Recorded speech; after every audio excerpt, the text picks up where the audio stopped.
Good morning, everybody. Dear Dr. Narayanan, dear Chair of the Board of Trustees, my colleagues on the faculty, and certainly the parents who are here, and last but not the least, the graduating batch, welcome. First and foremost, I would like to congratulate the 2025 graduating batch of Plaksha. We have thrown all kinds of challenges at you. We've asked you to do seemingly impossible tasks, asked you to master diverse disciplines, and think about creating new knowledge and serving society.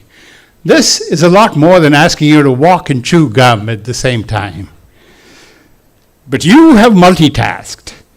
You have burnt the midnight oil, and you have been resilient to pandemics, wars, and a volatile world environment.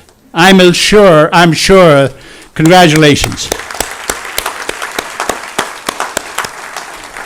I am sure that you will remember these days fondly and look back to the relationships you have made, and you will treasure the friendships you have made here for a lifetime.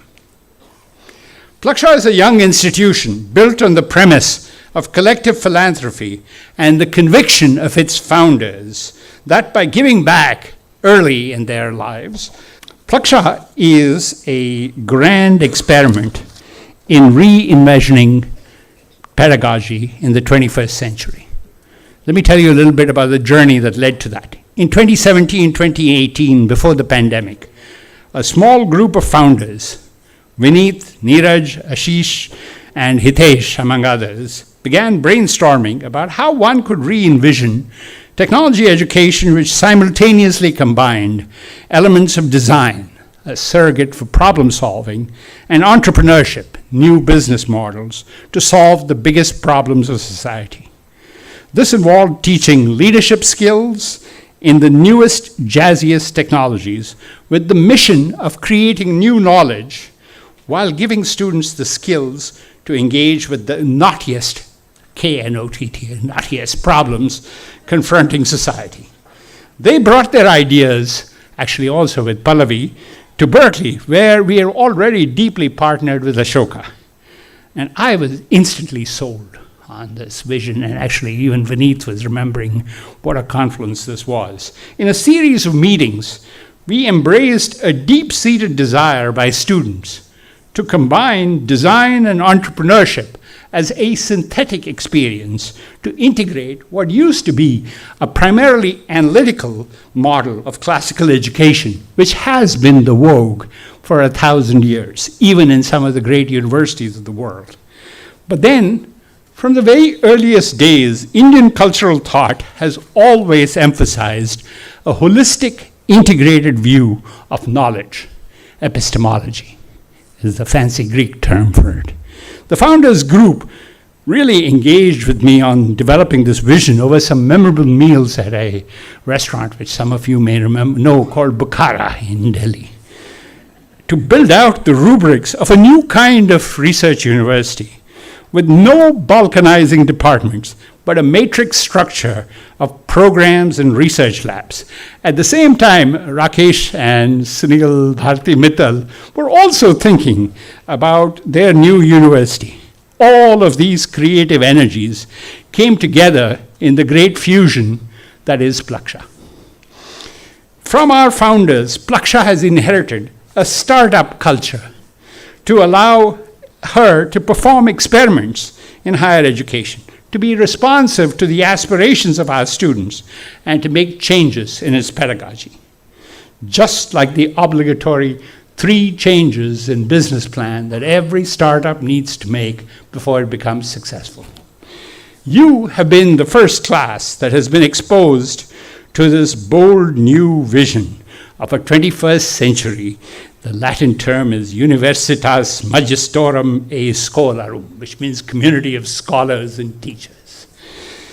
I am convinced that this model of pedagogy will gradually diffuse among even the most ossified universities as we continue to evolve a world of ever-accelerating scientific invention and innovation. India has reached the moon and has become a space power. Accelerating change is around us. AI and machine learning are changing our society and services. Genetic engineering is changing how we think of agriculture, biotechnology, and the future of healthcare. Chatbots, even ChatGPT 5, is changing how we think of information and search.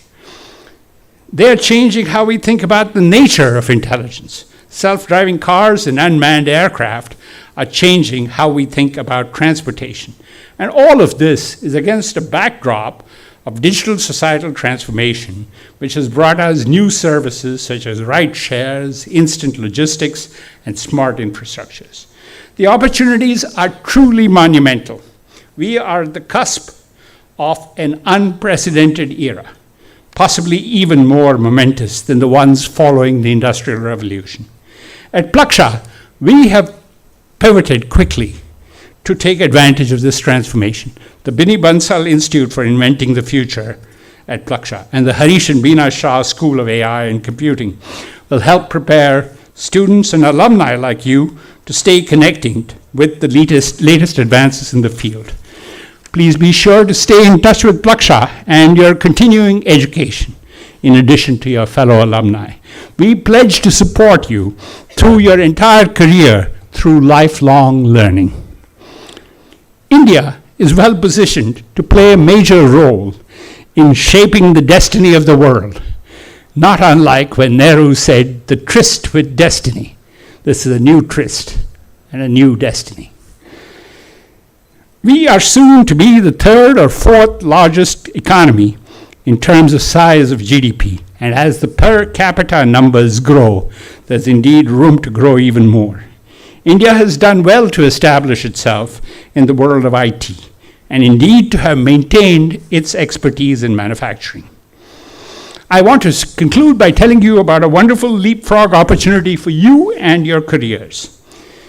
Last month, my friend, the 2024 Econ Nobel laureate at MIT, Daron Acemoglu, gave a talk about what the AI future could look like. In this talk, he likened where we are in 2025 to where we were with the IT revolution in 2021. Simple analytical and writing tasks are being automated by all this alphabet soup, LLMs, VLMs, VLAs. I won't tell you all they mean, you already know this. The way that office automation tools led the way in 2001.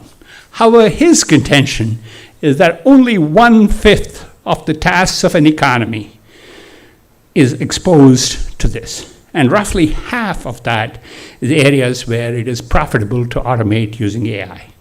Generative AI can increase productivity in programming, writing, and customer service, but probably no more than 15%. If you take the product of all of these, the GDP productive gains is between 1.5 and 3%, a lot lower than what the management consulting firms are saying, of 5 to 7%.